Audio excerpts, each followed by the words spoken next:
Mark Zuckerberg is trying to sell us on the metaverse, this virtual world where it has some of the hallmarks of our physical one, but better. On this episode of the Oxford Sparks Big Questions podcast, we're asking, are we one VR headset away from paradise, or is the metaverse doomed? Hello, I'm Emily Elias, and this is the show where we seek out the brightest minds at the University of Oxford and we ask them the big questions. And for this one, we've reached a researcher who's not only familiar with the world of Facebook, his old students staff it. Dr. Bernie Hogan. I'm a senior research fellow at the Oxford Internet Institute. Now, most people wouldn't necessarily know what an Internet Institute is, but it's interdisciplinary social science school, and I'm trained as a sociologist and a computer scientist, and I've applied kind of the combination of those to the study of online worlds. So we're talking online worlds today. I mean, the metaverse. Help me understand. What exactly is this thing? Well, there's the metaverse as a concept, and then there's kind of Facebook's metaverse, but there's lots of different kinds of them. So the concept is really about the idea of an augmented reality or a virtual reality where it's immersive. So you would feel like you were going into a metaverse, or that you're a character, an avatar, a self, could be a person or something, inside of a virtual world. Now, it's slightly different than the idea of, say, an in-game world where you might play that on a video game or on your television, because the idea is that it's supposed to be something where you're immersed in. So it really relates a lot to virtual reality, because we would use VR headsets often in order to create that sense of immersion. You put on the headset and you look around, and then you see this is like a place where I can be that's virtual or computer generated or so forth. Is it like being in a physical space, or is it trying to replicate something else? Well, it's a digital space because it's synthesized or created, so it can have a lot of features of the offline world, but there are some differences and maybe some limitations of that. The first is that it's not really immersive. It's not like a hallucination. It's not inside your mind like a dream. Personally, I think none of these are really metaverses until we get to the place where it feels like a waking dream. And that's going to take a lot more sophisticated technology than what we have right now. What we have is basically 3D games and other variants on that you see through a headset. So the differences, well, because it's digital, you can do kind of interesting things in terms of it can be limitless in its space, or you can fast travel from one to the other, or you can have people from all around the world kind of coalesce in a particular space. It can get more creative where you don't even need to be a person. You could just be a set of hands that just walk around and interact with the tools. So it has a certain level of flexibility, but also it has a level of what we might call being circumscribed, that it's coded by somebody, normally the people who are the data controllers or the providers of this. So in Facebook's case, their metaverse would be a place that they control. It's from their servers, and that generates the images that you see when you act as this avatar walking through their metaverse. So does Facebook have a confident stranglehold on the metaverse as a concept, or is there a rival metaverse that is cropping up? Well, there are many metaverses that are cropping up insofar as we can think of any 3D space as potentially being immersive. So Fortnite is a classic example now where people go and they both will play video games, running around shooting and zapping and whatever, but also engage in trade, engage in go to even libraries. There's special events that'll happen. Ariana Grande, for example, did a really big thing in the Fortnite metaverse. Minecraft is an example of a metaverse where people go and they build things in a whole bunch of different servers. The servers kind of link together. And if you were to walk around with a headset, you may think of it as a metaverse. So does Facebook have a stranglehold? Not in the slightest. What Facebook does have is a lot of clout and has spent a lot of money on their metaverse or horizon worlds, as well as the design of avatars and their considerations of things like what would make a place safe, as well as what might make it profitable. So who's actually using this thing? Is it the Ariana Grande fans of the world, or is it all across all generations? Well, depending on the metaverse, you'll have different people. Fortnite's audience certainly scales relatively young. These are teenagers generally. For Facebook's metaverse, we don't really know. And the reason is because there's just not a lot of activity happening on Facebook's metaverse. For example, the European Union recently had a beach party event in the metaverse to help support human rights, and it was attended by like less than 10 people. And so it's not really appropriate to generalize with such a small sample of who will be using the metaverse. But I can say right now, in the current incarnation, some people that won't be using the metaverse. Those are those who are generally technically, I wouldn't say illiterate, but those who are not so into tech, because it can be very fussy. Imagine, for example, one instance that's happening with the metaverse for work is things like two-factor authentication. So you have this headset on and you're in this space for work, and then you have to go and look at your phone to get the code that you have to enter in the metaverse in order to authenticate. So you're kind of going in and out of the headset.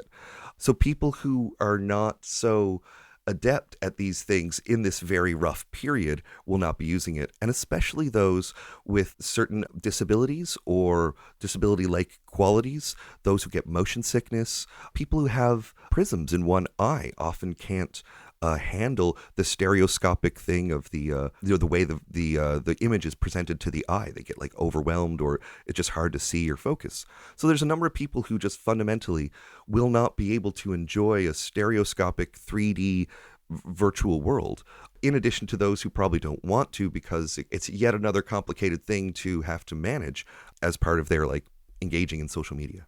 But Facebook is obviously putting a ton of money and a ton of resources into it. Is this just early days and people will catch on? Facebook had a really useful strategy and a really useful place in the late aughts. They don't necessarily have that with respect to the metaverse. Facebook came at a time when the world was looking for a way to make use of the internet and make use of a really underserved part of our digital life, which is the address book. The address book, the contact list, it doesn't really, if you even go on your phone now, it's quite dull. Maybe it's not even filled out with enough of that information to like send Christmas cards to people. So along comes Facebook, and unlike MySpace, which was very garish, and unlike a number of other sites, which was very niche, Facebook seemed like it was able to present itself as like the generic social media site.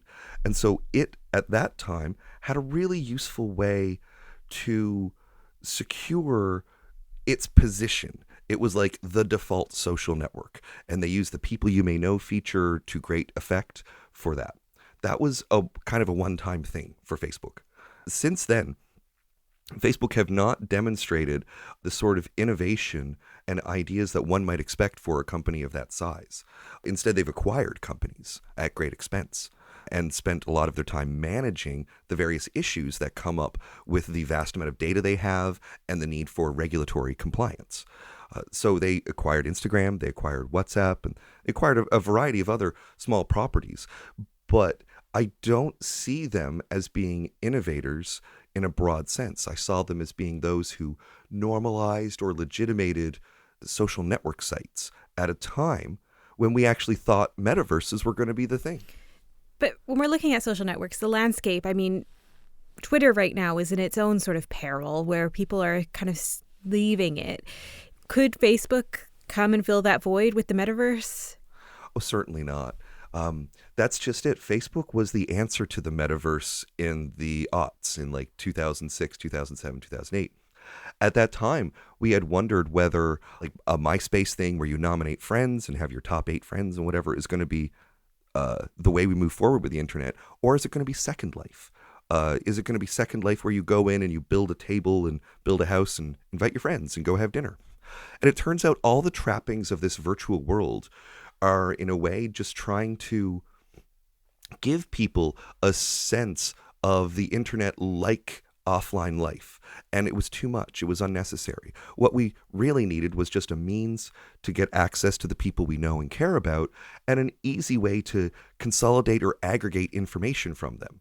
Adding on extra things like you've got to go through a shiny door and then inside is a pop-up message from a wizard and so forth is not as straightforward as simply opening it up and seeing, here's the wedding photos and here's my friends. So Facebook clobbered the metaverse, around 2007, 2008. And then people just gave up on Second Life as a potential form of social media. Now, 20 years later, we might say, oh, well, it's because the tech wasn't ready. But it's not that the tech wasn't ready. It's that the needs weren't there. There's no need for people to present a whole complicated virtual world in order to get the feelings they need from other people. Those feelings might be like, oh, you're doing well, or expressing care, or expressing a sense of political action. None of those need a virtual world. They just need the connectivity. Do we have any idea what's going on behind the scenes? The metaverse starts as the idea of a virtual world or a 3D space. And one of the earliest, most exciting of those, I certainly remember as a young kid, was the game Wolfenstein. And it was one of these first games where you could like walk through and run around and shoot a gun or a laser beam or whatever. Then there was one called Doom. And these were like the beginning of like a virtual space that you could walk around. It was very exciting. And the gentleman who was perhaps most responsible for these spaces was a man named John Carmack.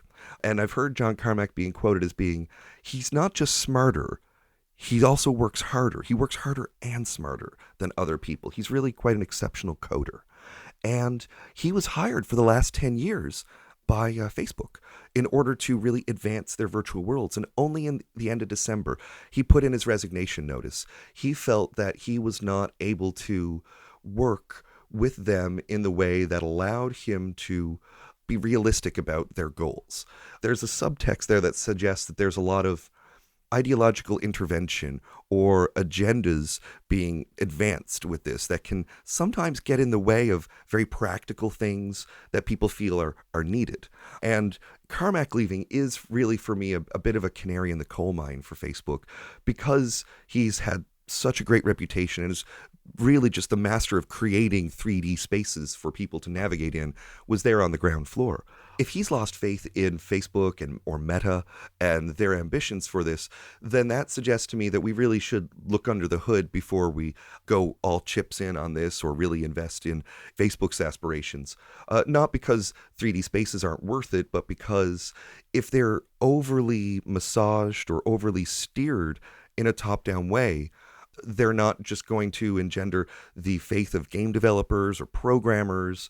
It won't fail quickly, but that will end up leading to failure. So in your assessment, as one of the smartest brains at the University of Oxford in this world, is the metaverse doomed? I think Facebook's metaverse is doomed. I really do. I think it's doomed, and that's a sad proclamation to make. But fundamentally, I think Facebook have lost trust of their audiences in a time when rolling out a technology that just circumscribes everything is, you just can't have that. So for example, when I say it circumscribes everything, those cameras can look to see whether you're looking at an ad or not whether the ad's playing, but whether you're looking at it. The virtual world itself is totally under Facebook's dominion. And they really have lost the trust of the population that they can do this safely and do this without riling up extreme groups across the world or undermining people's sense of autonomy. It's not safety in the sense of seeing things that people aren't supposed to see. Facebook are quite good at that level of censorship. But the question is whether they've neutered their own experience to the point where people can't be creative on the site except creative on Facebook's very heavy terms. I'm with many people that believe that a metaverse that will succeed is one that will be more bottom up. Like Minecraft is bottom up, where you can have your own server and invite people to the server and link your servers to others. Discord is also bottom up in many ways, where you can similarly have your own servers. But Facebook has this very top down type of structure. And I don't know that structure, I'm really pessimistic that will provide the sort of excitement and autonomy that will allow so many other people to go in and participate, rather than just people who are being paid by Facebook to say, here, you should do something on this site. We'll help subsidize, or we'll give you some tech support, and sure, then go off and do something. There's only a limited amount of that will actually succeed without the love or the excitement of people broadly. Well, I guess you've saved me some money of going out and buying a VR headset and getting into the metaverse. Thank you. There's lots of technologies out there that are really great, really exciting. And I think that the future of this space will really be in artificial intelligence, AI. These other tools like ChatGPT, DALL-E, and Stable Diffusion are helping to show how effectively we can generate really new and novel experiences rather than simply try to project our everyday life into a slightly more technologically complicated version of it. There's a lot to be optimistic about in the future in terms of how creatively we can use technology, but simply projecting a low-grade version of this that's even more controlled is probably not going to be the one that is going to get the excitement in the 2020s.